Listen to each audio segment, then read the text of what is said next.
बोले श्री बांके बिहारी लाल की, श्री राधे रानी सरकार के। भजन अच्छे लगे आपको? देखो ये, हाँ अब बात अच्छी से हुई है।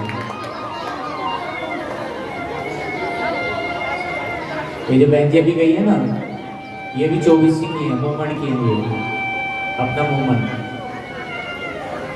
ठीक है। लेकिन ये गाजियाबाद में इनकी न्यूज कंपनी, अपना न्यूज चैनल है, उसकी एडिटर है।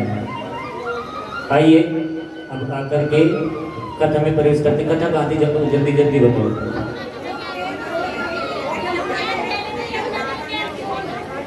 गेंद खो गई थी। अच्छा बच्चे होशियार हैं। ऐसा शॉट लगाया महाराज, गेंद खो गई। यमुना में जाकर उस कालीदह कुंड में, जिस कुंड में काली सर्प अपने परिवार सहित निवास करता था। श्री दामा ने मधुमंगल को कहा, मधुमंगल देख, कन्हैया ने तेरी गेंद जानबूझकर खोई है। अब तू एक काम कर, उससे अपनी गेंद मांग। मधुमंगल रोने लगा और कहने लगा, कन्हैया मुझे मेरी गेंद चाहिए। कन्हैया ने कहा कि भैया एक बात बता, वो गेंद तो कुंड में चली गई, तू एक काम कर, मेरे पास घर पर बहुत सारी गेंद है, तुझे जो अच्छी लगे एक के बदले में तू 4 ले लेना, 10 ले लेना, मैं तुझे घर से और दे दूंगा। मधुमंगल ने कहा, नहीं मुझे मेरी ही गेंद चाहिए, क्योंकि जब छोटे छोटे बच्चे होते हैं ना, समूह में खेलते हैं, तो 2-4 बच्चे उनमें ऐसे होते हैं जो साथ वालों को चढ़ा देते हैं। अब उन्होंने मधुमंगल को चढ़ा दिया। चढ़ा क्या रहे थे, लीला तो सब भगवान की थी। सारे के सारे सखा कहने लगे, देख तेरा रोज का नाटक है कि कहां से दूं, घर से दे दूंगा, ये करूंगा वो करूंगा, गेंद चाहिए भैया अभी ला करके, तो हम नहीं जानते कहां से दोगे। सो महाराज बात होती रही और बात करते करते कदम के वृक्ष पर, कदम के पेड़ पर चढ़ गए। चढ़ करके जब सबसे ऊंची डाली पर चले गए, ऊंची डाली पर जाकर के फिर से कहा, सोच लो नहीं तो मैं छलांग लगा दूंगा, यमुना में कूद जाऊंगा। सखाओं ने कहा, तेरा नाटक हम बचपन से देखते आ रहे हैं, तू कूद या ना कूद, हमें हमारी गेंद चाहिए। और महाराज इतना कहते यमुना में छलांग लगा दी। जैसे यमुना में छलांग लगाई तो कुछ सखा तो रोते रोते बेहोश हो गए। 2-4 सखा दौड़े दौड़े गिरते पड़ते रानी के पास तक पहुंचे और जाकर के रोते हुए कहने लगे, भैया तेरा कन्हैया तो आज यमुना में डूब गया।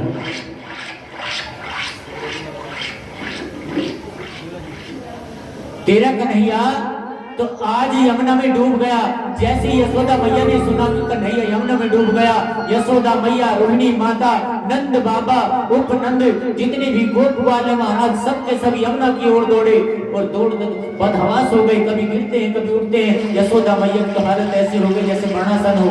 दौड़े दौड़े यमुना के पास में पहुंचे और जाकर के देखा कुछ सखा मूर्छित पड़े हैं, कुछ खड़े खड़े रो रहे हैं। और रोते हुए सखाओं ने कहा, भैया तेरा कन्हैया तो आज डूब गया, तुझे छोड़ करके चला गया।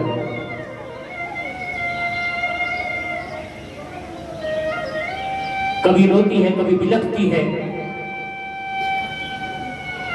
नंद बाबा है, खुद को संभाल नहीं पाए और महाराज यमुना में कूदने के लिए तैयार है, अपने प्राण देने के लिए तैयार है। पीछे से बलदाऊ ने हाथ पकड़ा, क्या करते हो बाबा, तू देखता नहीं दाऊ, कन्हैया अभी है ही कितना छोटा सा है और वो यमुना में कूद गया, वो भी काली कुंड में, कैसे उसकी जान बचेगी। तू मुझे जाने दे, मैं अपने पुत्र के बिना जीवित नहीं रह सकता। जैसे तैसे संभाला बलराम जी ने। इधर यमुना कुंड में अंदर के दृश्य, सुखदेव जी कहते हैं कि अंदर के दृश्य में क्या होता है, उसी नाग के पास में, उसी सर्प के पास में कन्हैया की गेंद पड़ी है पूंछ के पास में। और जाकर के महाराज गेंद को उठाया पहले और गेंद को उठाकर नागपत्नियों ने देखा, इतना सुंदर बच्चा आज से पहले नहीं देखा, शायद इस सृष्टि में कोई दूसरा बालक होगा। ऐसा अद्भुत रूप, ऐसी मनोहर छवि आज से पहले न कभी देखी और न शायद कभी देखी। मन में मातृत्व भाव जाग गया, वात्सल्य भाव जाग गया, ममता फूट पड़ी और मनी मन नागपत्नी सोचने लगी, यदि पति देव की आंखें खुल गई तो इसके प्राण हरण कर लेगा। नागपत्नी ने पास में जाकर के कहा, बेटा तू किसका पुत्र है, तू एक काम कर, तू जिसका भी पुत्र है तू जल्दी से जल्दी यहाँ से निकल जा, यदि पति देव की आंख खुल गई तो तुझे डस लेंगे, तुझे खा लेंगे। मुस्कुराते हुए कन्हैया ने गेंद उठा करके जानबूझ करके काली नाग की पूंछ पर अपना पैर दे मारा। अब जैसे ही पैर पूंछ पर धरा तो महाराज आंखें खुल गई काली नाग की, हुंकार मारने लगा। सारे जल के अंदर में बुलबुले उठ कर पड़े जैसे खोलता हुआ जल हो। काली नाग का कहर ऐसा था, ऐसा गर्म पानी की तरह यमुना दह का कुंड खोल उठा। काली बहन ने देखा छोटा सा बालक, वो भी इस जल की सतह में। एक बार के लिए तो काली नाग के मन में भी दया भाव जाग गया, लेकिन फिर देखा कि अगर ऐसे ही मैं दया भाव दिखाऊंगा तो कोई भी यहाँ आ जाएगा, कोई भी चला जाएगा। मेरा जो आतंक है, मेरा जो भय है, वो सब का सब खत्म हो जाएगा। काली बहन ने डांटते हुए कहा कि यहाँ से जितनी जल्दी हो सके तो चला जा, नहीं तो एक काम कर, तो अपने प्राणों से हाथ धो लेगा। ठाकुर जी ने मुस्कुराते हुए कहा कि तेरे बस की कुछ भी नहीं है, तू केवल बोलता है। और महाराज इतना कह करके पूंछ पर फिर से पैर दे मारा। अब तो क्रोध की सीमा पार हो गई, और क्रोध की सीमा जब पार हो गई तो द्वंद्व युद्ध होने लगा दोनों में। कभी प्रभु मस्तक पर प्रहार करते हैं, कभी पूंछ पर प्रहार करते हैं, कभी बीच में प्रहार करते हैं। और युद्ध होते होते काली नाग को इतना थका दिया, इतना परेशान कर दिया कि एक एक नस दुखने लगी। हार थक करके जब उसने देखा काली नाग ने कि मेरा सामने करने वाला तो सृष्टि में कोई दूसरा जीव नहीं था, हो सकता है शायद साक्षात परमात्मा हो। हाथ जोड़ करके बैठ गया, विनती करने लगा, हे नाथ, मुझसे बहुत भारी अपराध हो गया, मैं तुम्हें पहचान नहीं सका, मुझे क्षमा करें। प्रभु ने कहा तो एक काम करो, यही यमुना छोड़ करके तुम्हें जाना होगा। कहां जाऊं प्रभु? अगर मैं यहाँ से बाहर गया तो तुम्हारा जो वाहन है गरुड़, वो गरुड़ मुझे परिवार सहित खा जाएगा। गरुड़ को सांप लगा है, वो पूरी सृष्टि में कहीं भी जा सकता है, लेकिन काली दह कुंड में नहीं जा सकता, क्योंकि यहाँ आते ही उसके प्राण पखेरु उड़ जाएंगे, ऋषि का सांप है। इसलिए मैं अपने और अपने परिवार की रक्षा के लिए इस कुंड में निवास करता हूँ। प्रभु ने कहा तुम्हारे मस्तक पर चरण चिन्ह है मेरे, और मेरे चरण देख करके गरुड़ तुम्हें नमस्कार करेगा, प्रणाम करेगा।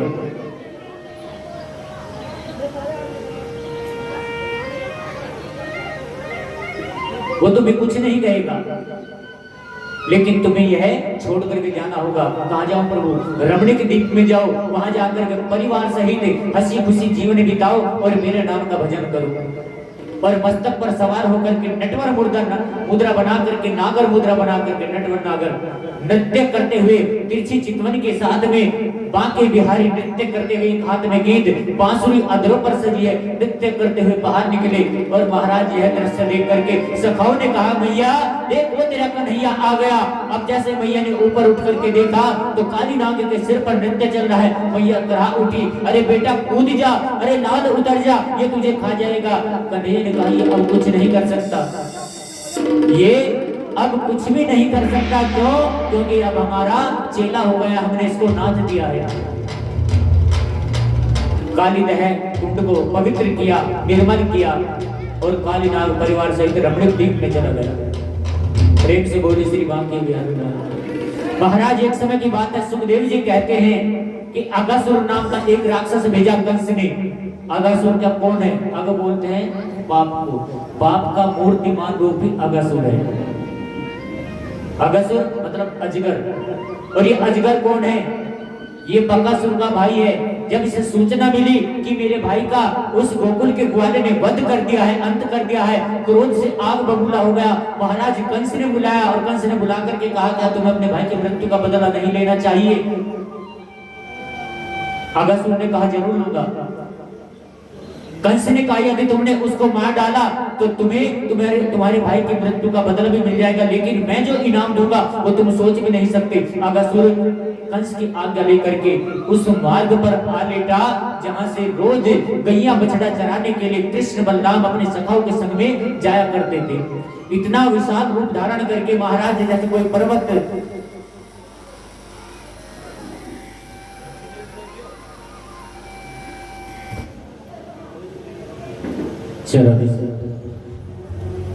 बहुत भारी विशाल रूप धारण करके उस मार्ग पर लेट गया, अपना मुंह ऐसे खोला और ऐसे खोल करके मानो कि कोई भारी विशाल गुफा है।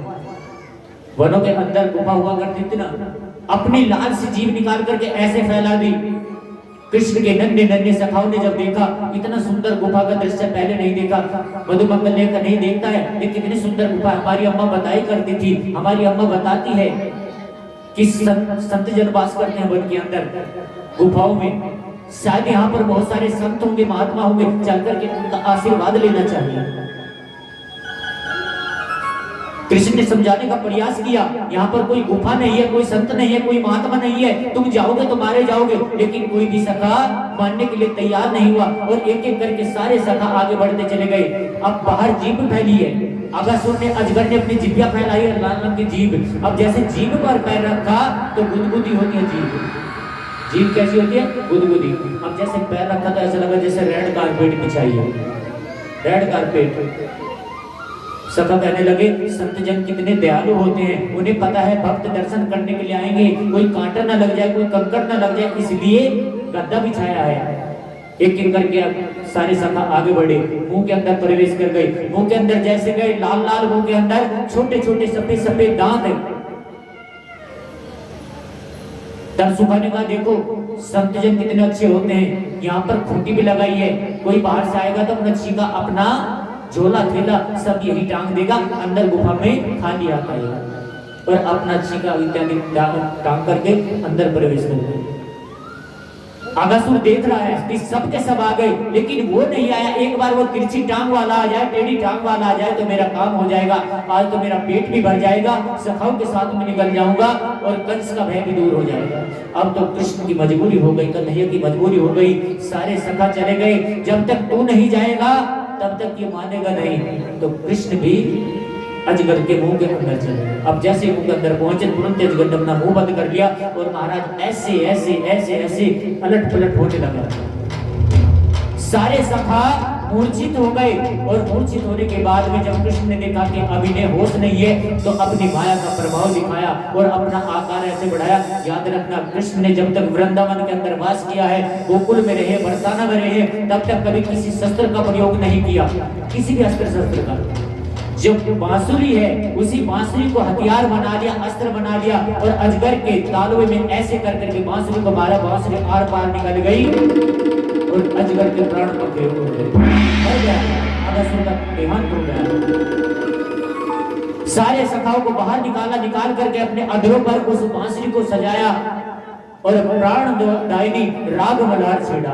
सारे सखा होश में आए और होश में आकर के कहने लगे, कन्हैया आज हम सब मर ही गए होते, हम बहुत बड़े भाग्यवान हैं कि तेरे जैसा मित्र हमारे पास है, तेरे जैसा यार हमारे पास है।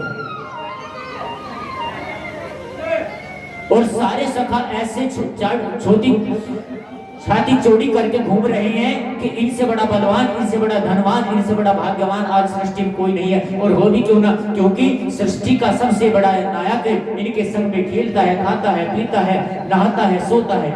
आज इनसे बड़ा भागी और कौन होगा। महाराज सारे के सारे सखा वट वृक्ष के नीचे बैठ गए। एक सखा ने कहा, बहुत जोरों से भूख लगी है, समय भी बहुत हो चुका है, चलो कुछ खा पी लो। कुछ सखाओं ने कहा कि हमारे तो छीके भी उस अजगर के मुंह में है, अब खाएंगे तो क्या खाएंगे। कुछ ने कहा कि हमारे यहीं पर पेट पर टंगे हैं। सब ने अपने अपने छीका उतार लिए। चारों तरफ गोल धारा बना करके, गोल चक्कर बना करके सारे सखा बैठ गए, बीच में बैठ गए कन्हैया। मानो चंद्रमाओं के बीच में, तारों के बीच में पूर्ण चंद्रमा चमक रहा, ऐसी अद्भुत शोभा। पहले सखा ने अपना छीका खोला। अब जैसे अपना छीका खोला महाराज, उसमें थी पकौड़ियां। पहले पकौड़ी खुद खाई और वही झूठी पकौड़ी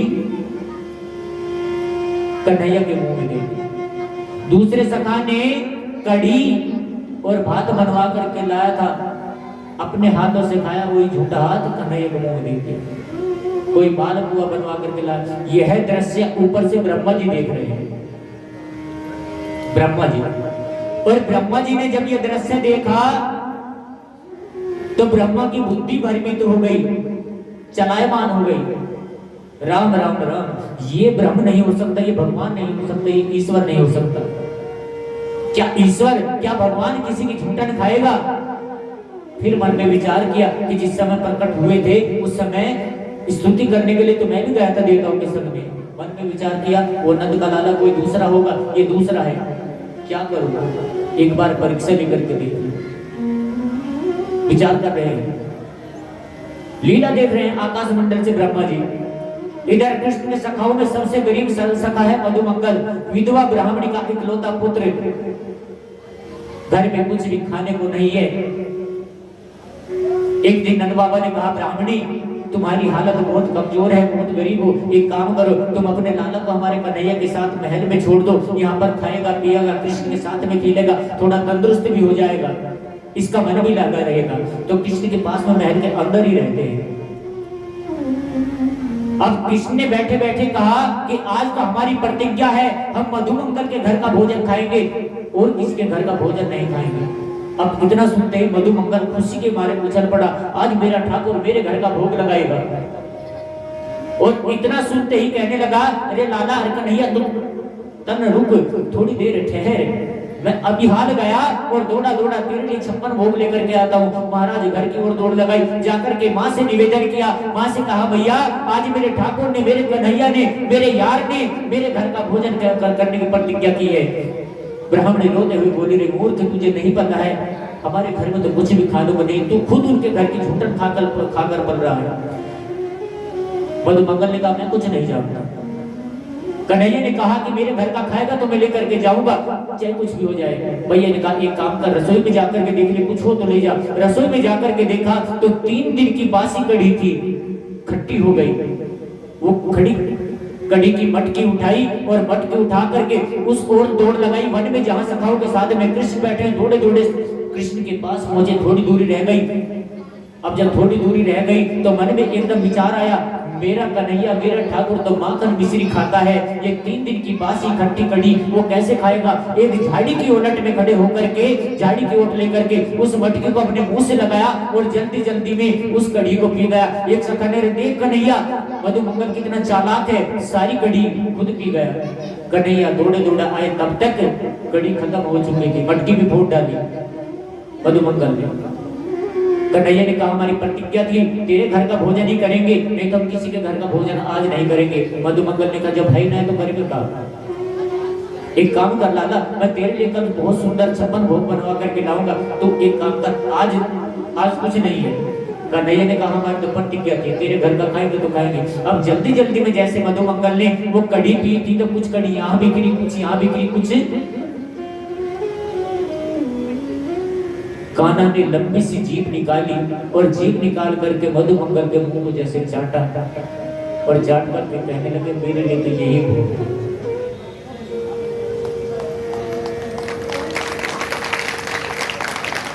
कृष्ण के सारे सखा नेत्र में अश्रु भर गए, हम कितने बड़े भाग्यवान हैं, तेरे अंदर छोटे बड़े का कोई भी भेद नहीं है। दौड़ करके सारे सखाओं ने कन्हैया को अपने अंक से लगा लिया, अपनी बाहों में भर लिया।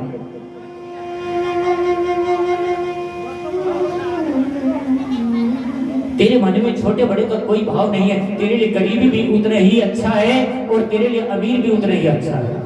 यह दृश्य ब्रह्मा जी आकाश मंडल से देख रहे हैं।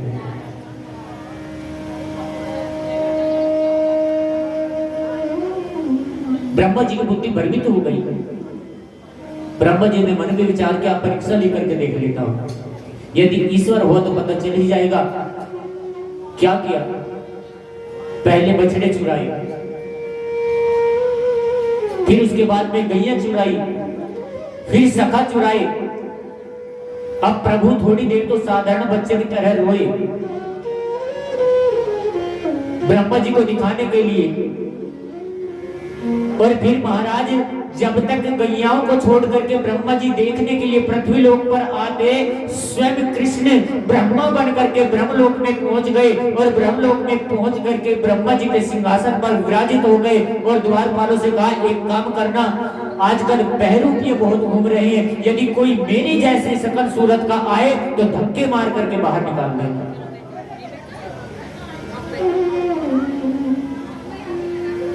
प्रेम से बोलिए राधे राधे। द्वारपालों से कह दिया, यदि कोई मेरे जैसी सकल सूरत का आए तो धक्के मार करके बाहर निकाल देना। जब तक ब्रह्मा जी वहां से लौट करके आए, द्वारपालों ने गेट पर ही रोक ले। कहाँ जाते हो, कौन हो? ब्रह्मा जी ने कहा दिमाग खराब है, हम तुम्हारे मालिक हैं, हमको नहीं पहचानते। द्वारपालों ने कहा तुम्हारे जैसे मालिक बहुत घूमते, हमारे मालिक तो अंदर है, सिंहासन पर विराजित है।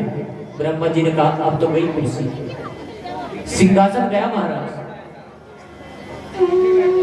ब्रह्मा जी समझ गए कि मैंने गलत व्यक्ति से पंगा ले लिया, मैंने साक्षात ईश्वर का अपराध किया है, नारायण का अपराध किया है। ब्रह्मा जी ने हाथ जोड़ करके अपने ही द्वारपालों से निवेदन किया, क्या तुम अपने मालिक से जाकर के मेरा एक निवेदन सुना दोगे? द्वारपालों ने कहा बताओ क्या कहना है। जाकर के कहना कि कोई तुम्हारे दर्शन करना चाहता है। द्वारपालों ने जाकर के सूचना दी, प्रभु कोई आपके जैसी सकल सूरत का व्यक्ति आया है और याचना कर रहा है, आपका दर्शन करना चाहता है। भगवान ने कहा भेज दो। ब्रह्मा जी को सूचना दी और महाराज मुख्य द्वार से ही दौड़ लगाई और दौड़कर दूर से ही दंडवत लेट गए चरणों में और विनती करने लगे, स्तुति करने लगे, रोने लगे ब्रह्मा जी। ब्रह्मा जी ने कहा प्रभु मुझसे अपराध हो गया, मेरे जैसे लाखों करोड़ों ब्रह्मा आपके रोम रोम में वास करते हैं।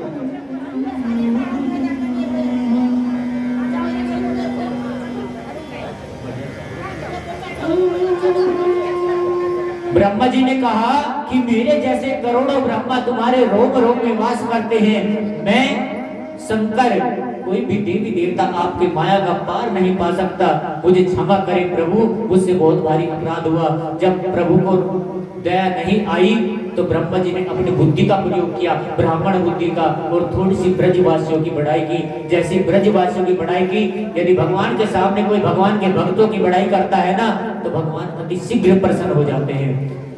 भगवान मुस्कुरा गए, बस जैसे